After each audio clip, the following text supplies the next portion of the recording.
Don't move. Now I have to admit, I was a little impatient watching this movie. It's a Sam Raimi produce. He's the producer of this movie. It's about this chick, man. Her body's shutting down, and the serial killer who drugged her is catching up. A bone thrilling, chilling thriller from producer Sam Raimi. This girl is getting ready to try to commit suicide, actually. She goes off to where her and her husband took the little boy, and she turned her back on him, and the boy fell off a cliff. And he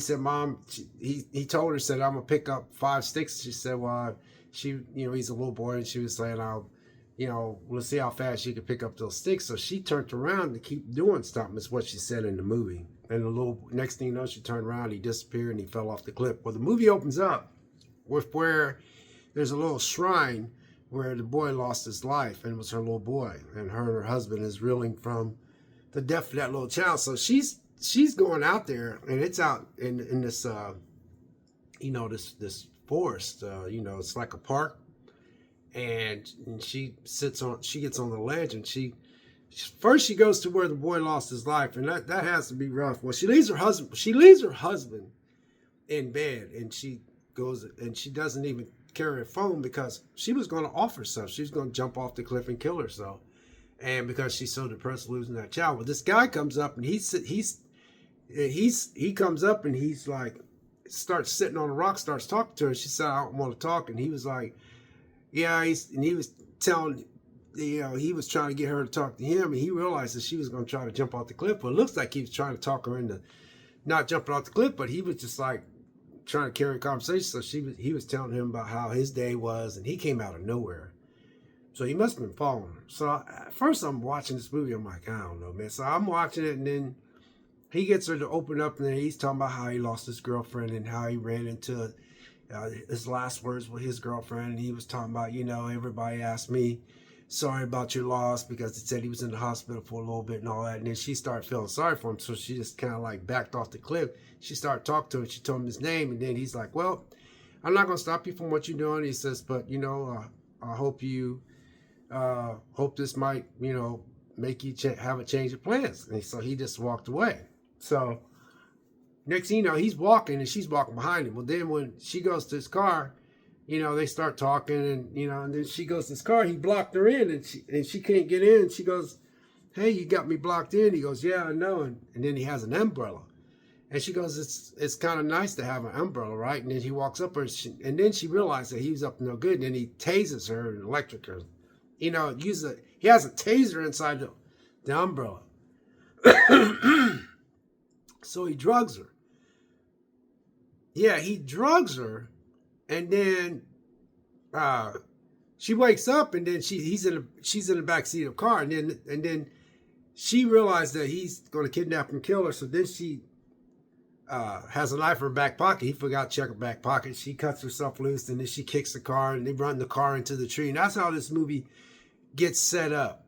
So she takes off. So he's got to crawl out of the car because he got a scratch on the head. They bashed in the front end of the car, and he's like, I forgot to check out all the girls because he must be he's a serial killer.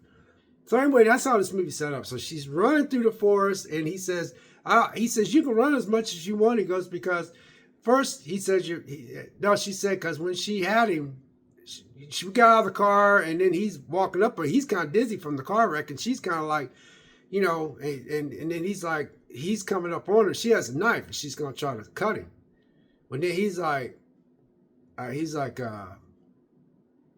don't know why you're fighting it. And he said, because pretty soon you won't be able to move. And she goes, what did you do? He goes, well, I give you this drug. And he goes, this drug is like, it'll make first you'll start seeing your fingers, you'll start feeling your fingers being tingling, and then you'll start losing your leg mobility. And then pretty soon he says, your body going to shut down. He said, you won't be able to, yell or scream. And sure enough, so she took off and ran, and he just started walking because he said, I'm going to catch you. But she runs so far, and she hid from him. Then when he hid from her, he was still trying to find her because he was in no big hurry because that drug was kicking in, and it was kicking in. She even set the timer on her watch.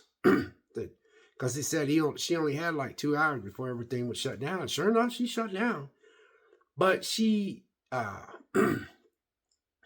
fell and she lost mobility of her legs and stuff. And then when he seen her, he was getting ready to try to catch her, but then she crawled into the water. He looked at her like, "Hey, you're going to drown because you can't swim." So she's in this water just floating, and the water's starting to gush, and it's going down this rough part because she can't do anything. I think that's might have helped her out too because she couldn't do anything. Her body was limp. So anyway, she hits this log and she's able to grab onto it, and then she comes to this ground. At this point he can't find her, but this old man cutting grass. I love this part. This old man cuts grass. He finds her. He gets off the lawnmower. He looked like he's gonna run over there. He looks. He goes, "Hey, are you all right? Can you speak? I'm gonna roll you over." And then he puts her in the wheelbarrow and takes her to his cabin. Well, then she can't talk, so he's trying to find out what's going on there, like that. So then, like he knocks on the door and he acts like, "Oh, my wife," and then the guy's like, the old man was kind of cool though. The old man was like, he hid her behind the couch because he wanted to find out this guy was telling the truth. Well, obviously, they had some exchanges, and then this old man was whooping his butt. This old man was putting it on him. I was rooting for that old man. I was like, man. But I kept looking at the time. I was like, yeah, this movie's going to keep going. So he didn't know that chick was behind the couch. Well, anyway, he ended up killing the old man, which I didn't like because that old man was putting it on him. So he sets the house on fire and he can't find the girl. So he puts gasoline on the guy he just killed. He puts gasoline all over. Well, she knows she's getting ready to burn to death. She can't move. So she sees the blinds and he takes his truck. Yeah, he steals his truck. So, because he finds out that the guy did call the police, 911, so the cops was coming out there. So he had to hurry up and get out of there. Well, he couldn't find her. Well, she started using the blind for a signal to like someone's in there. So when he's getting ready to take off, he looked and he seen the blinds moving. That's when he walked back in the house that he set on fire. She was behind the couch. He picks her up, and then the movie goes on from there. This movie is a trip because he killed the guy in the truck. Then he stops at the gas station with the guy's truck. And then this little boy and his mom and her husband seen her in the car, and she looked kind of funny. The little boy looked at her like, and then the little boy, the mom comes out and says, "You don't stare at people like that. You don't go up and talk to people like that," and he said, "Okay, Mom," but she just, and then he comes out and, because she tried to unstrap herself to get people in the gas station to see that she was kidnapped, but then when she pulls off, it shows the mom looking at the truck, and she kind of, she had this mom with the little boy because she told the boy to get away from the truck after he came out of there and paid for the gas. She ended up calling the sheriff. Well, the police. It's out in the forest area, so he must have been a sheriff or something. So anyway, he goes back to his car and used that truck. My biggest problem with this, it's not a big problem, but it's like, man, seemed like somebody would. I mean, that guy's, because when he was putting gas in the car, he could look off and see that cabin was on fire, and the main drag, you could see the fire department and the rescue squad and police cars going to this where this fire is at. And while he's putting gas, he's looking up, and it's a big forested area. It's like a place where people go to. It's real pretty. So he's looking, he's seeing the fire and stuff. So it's almost at the end of the movie. So then, she's starting to gradually get her mobility back.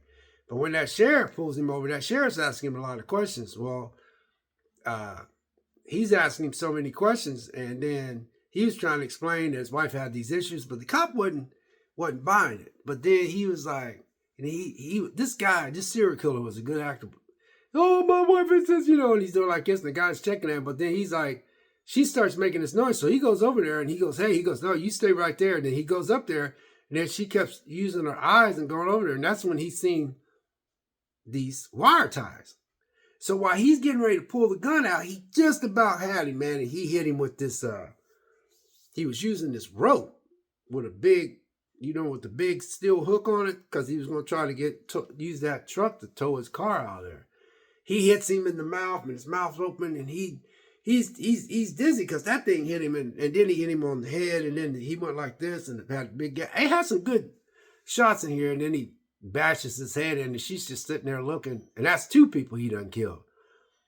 But come find out, this dude's wife called him while she was in the car, and they had a daughter. And the daughter got on the phone and said, "Hey, Dad, I got all A's except for one B." And she's listening to him like, but there's serial killers out there that's got families and stuff.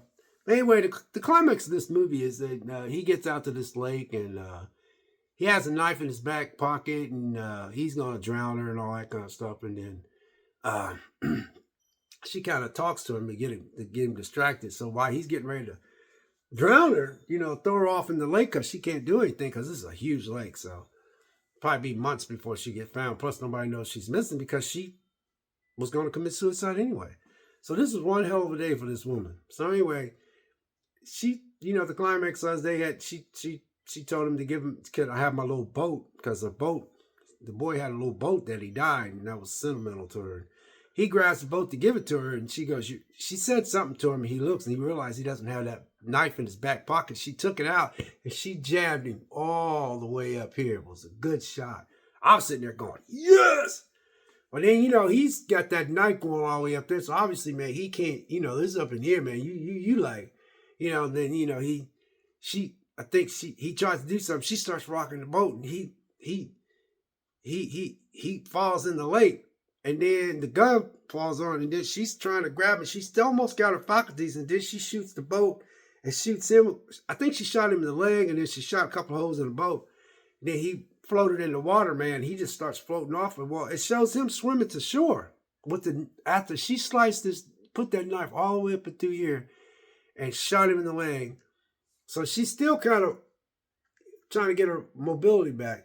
Well, then she looks up, she sees that she lays in the boat, and the boat's cool at first, but all of a sudden water comes up, and then she realized she shot two holes in the boat. Well, the boat's starting to, water's taking, the boat's taking, the little canoe, the little boat's taking in water. So she ends up going in the water, but when she goes down, she comes up. I think the water kind of helped her out because she was starting to get her mobility back. So she gets up, and then she makes it to shore, and then she finds him, and then she she looks down at him, and she puts her knee on his chest, and he's just sitting there, because she can tell he's gonna die, and she just looked down at him, and she just left him there and walked away and just showed her looking off. But this movie was a trip, man, but it was good. I admit it was good, but I was getting a little restless because I was I don't know, man. I'm glad I watched it. And like I said, this movie came out. It's a Netflix film, and it came out this year, and it's an hour and 32 minutes. But it's a Sam Raimi production, and Sam Raimi, man, it's labeled as some strong violence and language, but I liked it. I really did. I could see why it was trending on Netflix. You know what I mean? I was impressed. I was like, wow, this is a good movie, but. It all started, she was going to commit suicide, but then she ends up fighting for her life against the guy he's a serial killer, so he must have seen her out there, so, he must stalk that area and find single women hiking by themselves, because apparently the way the movie's set up, you can tell he's done this before. But he met his match that day.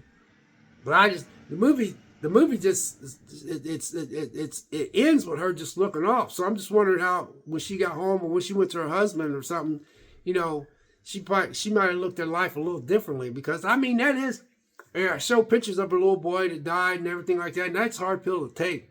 You turn your back and your little boy falls to his death, and I know, imagine both of them have to go through that. But I said to myself, man, some people's like, well, just go have another child, but you never get over that. You can have another child, but you still got to think about the one you had before, because you'll never be able to see him grow up and all that kind of stuff.